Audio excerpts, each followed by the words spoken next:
আসসালামু আলাইকুম। কি অবস্থা, কেমন ওয়ালাইকুম আছো? আসসালাম ওয়া রাহমাতুল্লাহ। আসসালাম আছি আলহামদুলিল্লাহ। কি এত্তিছো? এই তো পাইপ এই হাই প্রেসার পাইপ এই সকেটটা চেঞ্জ খারাপ করা হয়েছে লাগে। তাই চেঞ্জ করতে হবে। যাক আলহামদুলিল্লাহ, আস্তে ধীরে দেখে শুনে করো। ইনশাআল্লাহ। বিদেশে বাড়ি দিয়ে শুনিয়া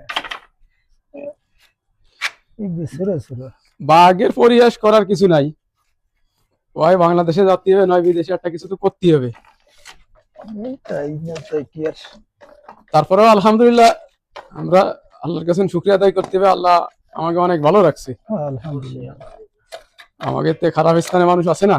অবশ্যই অবশ্যই আছে না, সেদিক থেকে তো আল্লাহ ভালোই রাখছে।